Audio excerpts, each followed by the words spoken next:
Hello, I'm Dr. Don Martinson. Welcome to the Range Animal Hospital. With me today is Carolyn, my assistant, and that's Millie squirming around and apparently not real happy to be having her blood drawn.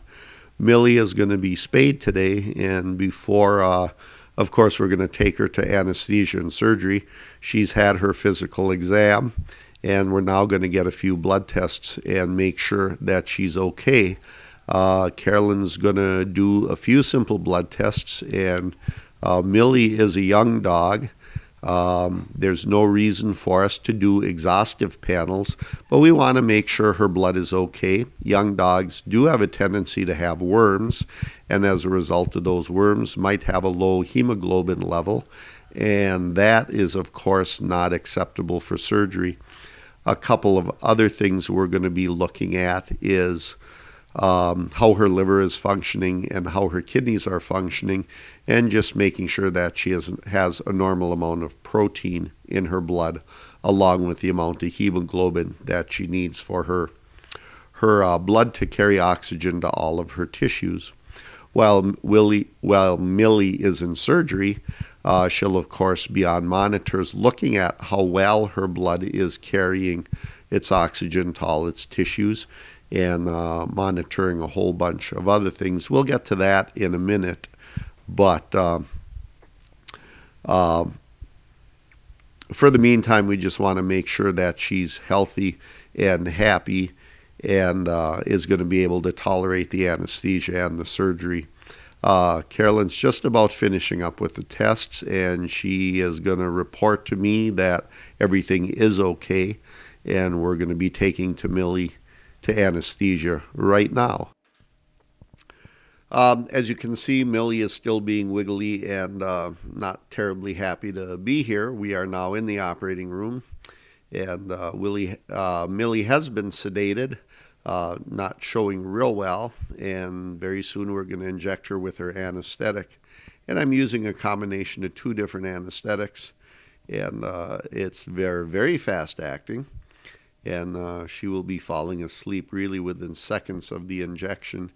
And Millie, slow down. It's hard to inject a moving target. And there we go. And 5, 4, 3, 2, 1. And yeah, I think she's gone now.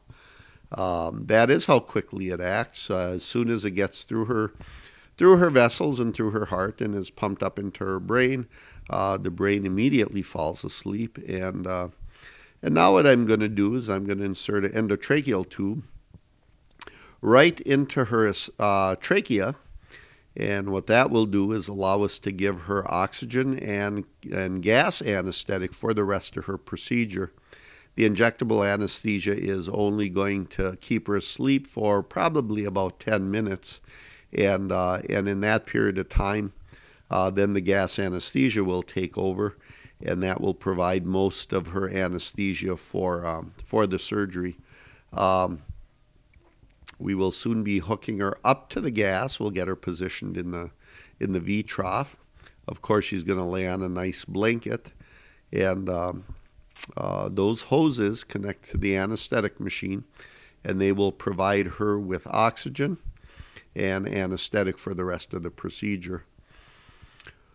What I'm going to do, I'm actually adjusting the oxygen and anesthetic flow, and now what I'm getting is the pulse oximeter. And what that is an instrument that measures how fast her heart is beating and how much oxygen is actually in her bloodstream. And it's a very simple device you clip onto the tongue. Now what I'm doing is sliding in an EKG probe, electrocardiograph probe, and I'm sliding it into her esophagus. We're all used to seeing EKG probes hooked onto people's chests and their arms and their legs, but in anesthesia for dogs, what we can do is we can actually read it from the esophagus, and on that tube are 3 probes that will read it. What Carolyn's doing right now is hooking on a blood pressure cuff, and we'll be monitoring Millie's blood pressure through the surgery. So we're actually going to be monitoring a number of different things: her blood pressure, her oxygenation, her heart rate, her EKG, and her respirations. And along with, that's just with the monitor. Of course, we're going to be paying attention to what her body is doing. We're also going to be paying attention to how she's breathing and what her color is. We want her to be nice and pink. If that starts changing, we'll be concerned about that and start making efforts with that. Judy here is clipping off her hair for the operation, and you're going to wonder at the end of the operation why we did such a large amount of shaving when our incision was really only about 3/4 of an inch long. Well, the reason for that is once the operation starts, if we have any complications and we need to make a bigger incision, we need to have the area clipped so we can do that without causing any problems. Millie's hair will grow back in a few months, and that's acceptable. If she's a little naked for a few months, that's okay. But it is not okay for me to have to perform an operation in an area that is not properly prepared. If that be the case, our chance of causing infection and all kinds of other problems is very much there. If you'll watch carefully, you'll probably be able to see Millie breathing as this is all going on. And of course, Carolyn is monitoring that. I am in the operating room, and I'm paying attention to all of those kinds of things also. As Judy tidies up the whole area, you notice we're not vacuuming up the hair. And even though a lot of people think that's the best way to do that, it is not. A vacuum cleaner will throw all kinds of germs and bacteria and filth all around the operating room. And that is completely unacceptable to run a vacuum machine of any shape or form in an operating room. What Judy's doing now is scrubbing with betadine. Betadine is an antiseptic. And you'll notice she's scrubbing from the middle. She starts in the middle, goes in a circular pattern outward, and once she gets to the outside, she throws that scrub away.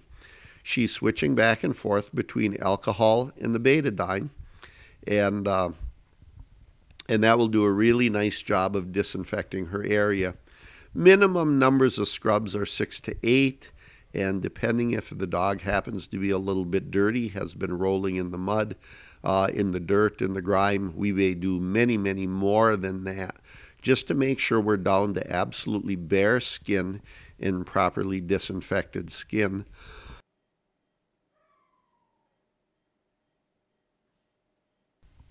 Carolyn is continuing to monitor. What she's feeling with her fingers there right now is what's called the perfusion time.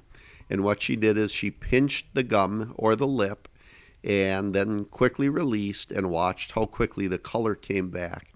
That's kind of a crude measure of blood pressure, and we're in fact measuring her actual blood pressure.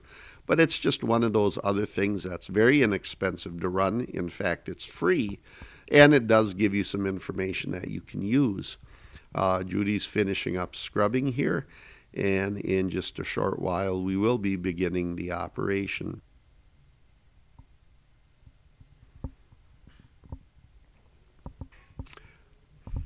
Well, you're not going to see a lot of me in this other than my hands, and that's okay because I don't think you really want to be looking at me. What I'm putting down here is a sterile drape, and I'm clapping it onto her skin with towel clamps, which again are sterile. Everything we're going to see now is absolutely sterile.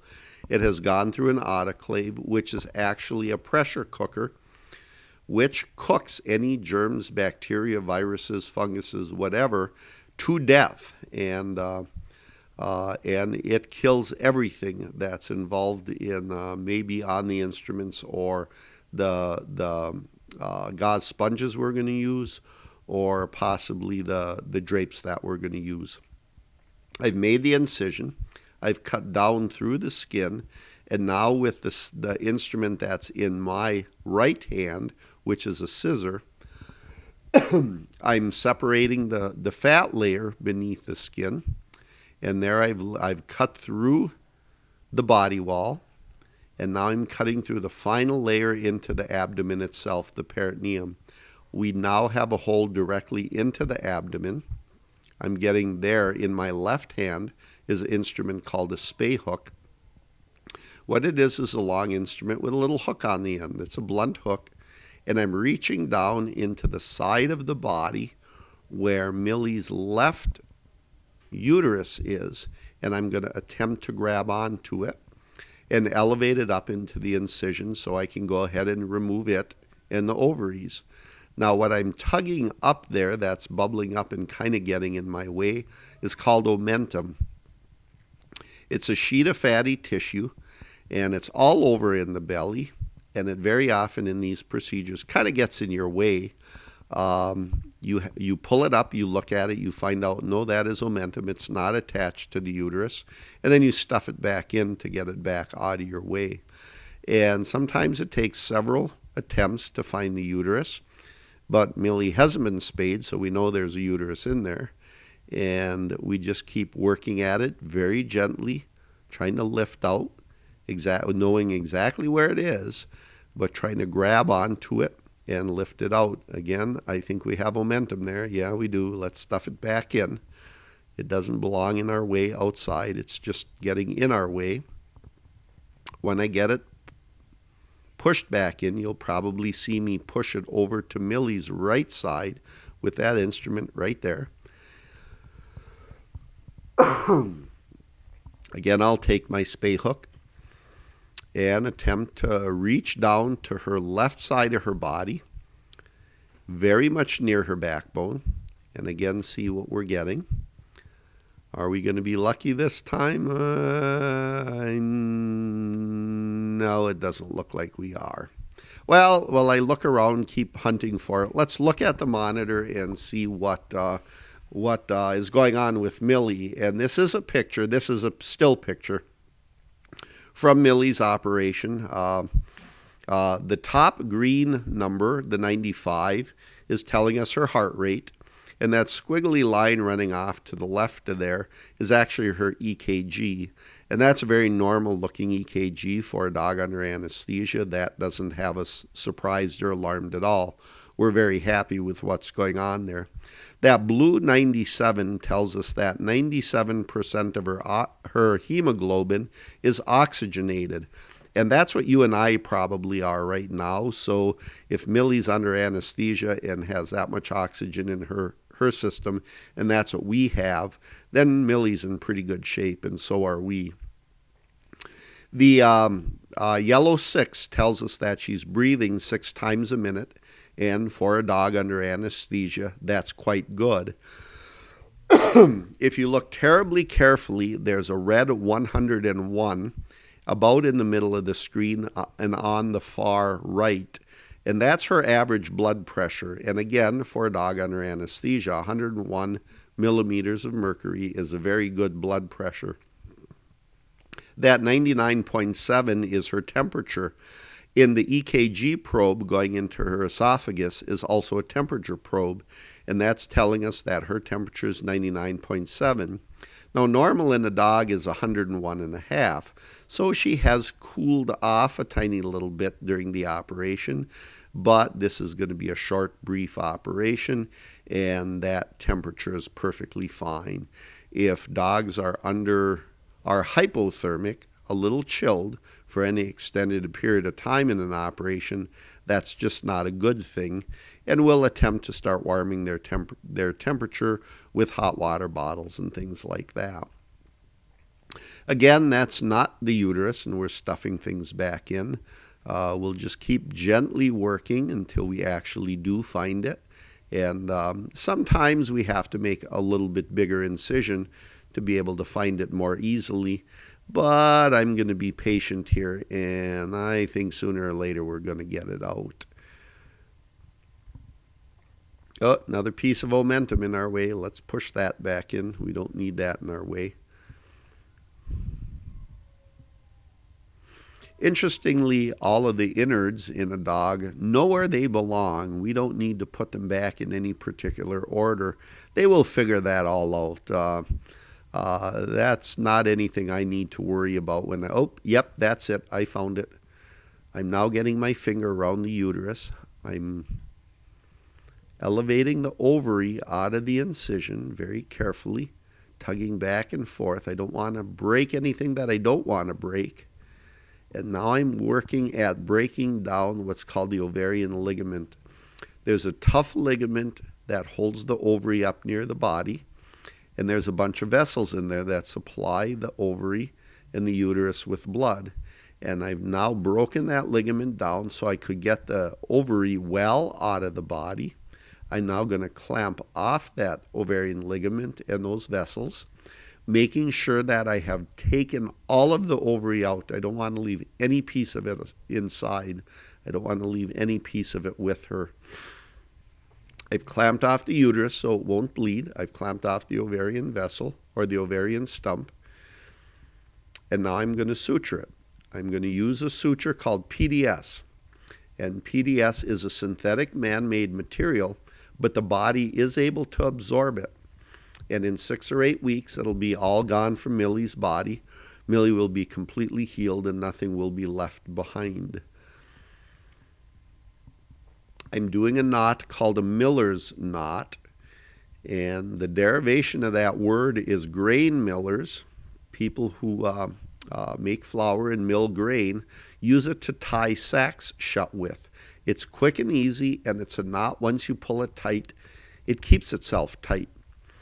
Now, that's a good thing for a feed sack, but if a feed sack falls over and it leaks out, that's not really a death. But if this knot would let loose, Millie could bleed to death. So that's why I just finished putting 2 extra throws of knot on top of the miller's knot just to make sure it cannot come loose. Now I'm breaking down the broad ligament. The broad ligament holds the major part of the uterus up to the body wall, and we don't need that left in her. So I've broken that down, and now I'm tugging up. We started on the left side. I'm now tugging up until the left uterus joins up with the right uterus, and there I've got the right uterus. I'm tugging it up. The right ovary is tighter into the body, and even though it looks like this one's coming out easier, they're generally harder to get out. And I've now elevated the right ovary out of the body. I'm making sure that I have got all of the ovary out, and I'm just going to be clamping on ovarian pedicle or ovarian stump here. And I'm examining real closely that I have all of the ovary out, and I do. I've got the clamp on, and now I'll cut it off with the scalpel. And again, I'm going to clamp the uterus so there's no bleeding from that side. Back to the suture material.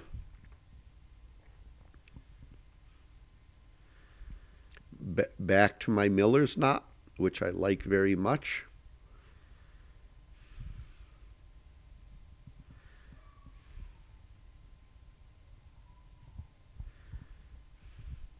Again, I'm going to use the miller's knot. Okay, I just rolled the hemostat over, or the clamp over, in an effort to make sure that I wasn't tying anything in there other than the ovarian stump. And I don't want to tie anything else. And that I just quickly examined to find out that that was the case. Tighten my miller's knot, and now my couple of extra throws on there to make sure it doesn't come loose. And now I can put the ovarian stump back into the body, and it'll of course find out where it belongs, and it'll go right there. Now on the right side, we'll break down that broad ligament. That's the part, again, that holds the uterus at the right place. Push some omentum back, popped out, put it back in where it belongs. And now we're elevating up the uterus to the part where they're combined, the left and the right horn combined together. And I put a clamp on that, cut away the ovaries and the uterus together. We now have removed both ovaries and almost all of the uterus. And now I'm back to my miller's knot. Get that again tied nicely. Make sure that I have only uterus in my knot. And I've rolled that clamp over so I can see that I'm tugging my suture into the body of the uterus very nicely so it will not slip loose. Again, if that would slip loose, there could be some significant bleeding, and we don't want that. Checked for the security of the knot, made sure everything is okay. Release the uterus back into the body. Again, it'll find where the end of it belongs. Now it's time to close. We're nearing the home stretch here. There's 3 layers that I'm going to close here, and they are the body wall itself. The tough strength layer of the body wall is called the rectus sheath, and I'm going to be very, very careful about suturing the rectus sheath back together. Now, what is the rectus sheath? The rectus abdominis muscle is 2 muscles that go right down the middle of your belly, either side of the midline, and it has a great deal of strength to hold you together. The tough connective tissue around that muscle is called the rectus sheath, and that really has the strength of your abdominal wall. So what I want to do is I want to sew that rectus sheath back together. I'm going to put 3 or 4 sutures down the way here, a continuous suture knotted on each end.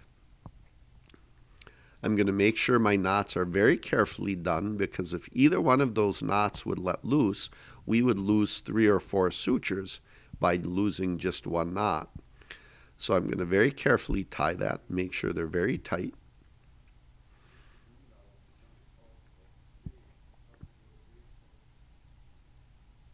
Fourth rows. And when I cut that off, I'm going to leave a little bit of extra suture material in there so the knots don't come out and unravel. The body wall is sewed back together. Now we're going to sew the middle layer together, which is the fat layer. Now, fat has about no strength at all, but it's important to close it, because in closing it, we close what's called dead space. If I don't sew that together, we have a pocket in there that likes to form infection. And we don't want infection to occur, so all I have to do is put 1 suture in that fat layer to close up that space, and then hopefully prevent any infection from coming on. The 3rd layer is, of course, closing the skin, and that's going to be the final layer. And I don't actually use skin sutures that you can see from the outside. What I'm doing is sewing the bottom layer of the skin right inside shut, and I'm using what's called a cruciate suture. What that means is it's cross-shaped, and the neat thing about that suture is when you tie it all shut, it rolls the skin edges in and closes everything up real nicely. Carefully I'll knot it, clip the suture off. The final thing I want to do is make sure the edges are absolutely perfectly together. Align them very nicely and put a drop of super glue. I'm going to seal it with super glue. The super glue doesn't really give it any strength, but what it does do is seals all the germs from getting in there. If Millie gets in any dirt or grime here in the next few days, it will not be able to get into the incision. The very last thing I'm going to do is put on what's called a Steri-Strip. It's a little Band-Aid kind of a thing that does help to hold the incision shut a little bit. And it's got some stickum on it. When you stick it on, it doesn't hold on a dog really well. So I'm going to put this little Band-Aid on, and then I'm additionally going to seal it with super glue. And that will hold that bandage on for several days while Millie has a chance to heal. In a few days, it will fall off, and everything will be just fine.